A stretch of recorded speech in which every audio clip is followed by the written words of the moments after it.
Assalomu alaykum hurmatli do'stlar. Bugun 21-mart Navro'z bayrami.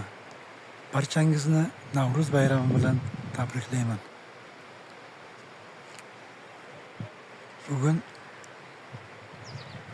iftorlikka ko'katli manti qilish niyatimiz bor. Shular haqida hozir qisqacha ma'lumot berib o'taman. Jag'jag.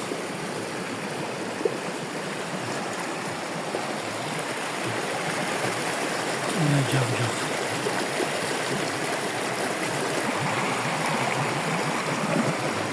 Ot quloq.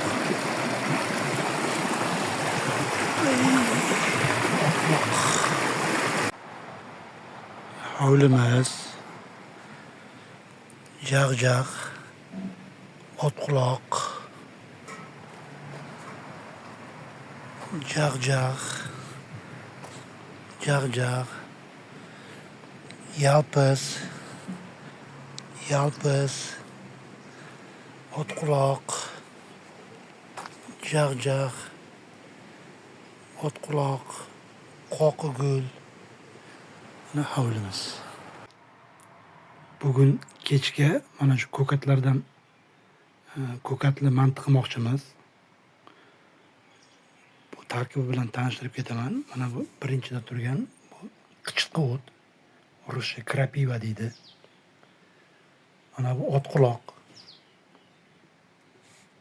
Mana bu jag'jag, ayrim joylarda ochan biti ham deydi. Mana buni bizda chirish deydi. Adabiy tilda shirach. Mana bu yalpiz.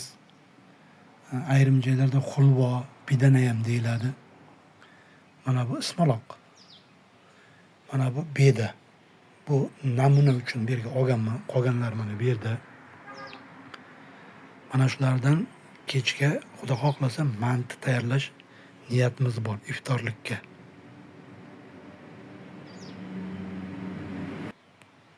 Buni yana bitta ahamiyatli tomoni, deyarli hammasi o'zimizni tomorqadan, uyda atrofidan, hovlidan terilgan. Bu yerda faqat hozir chirich, mana bu yalpiz va ismaloq bozordan olib keldim. Qolganlar mana bu beda, qichqi o't, ot quloq, jag'jag'ni hovlidan terdim paqirga.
Mantimiz ham tayyor bo'ldi.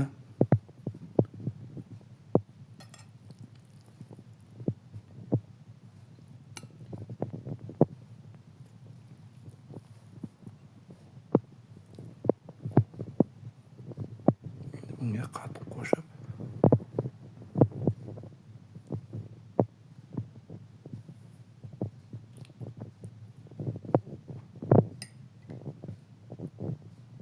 sous qo'shamiz. Bismillahirrohmanirrohim. Boshladik. Yoqimli ishtaha.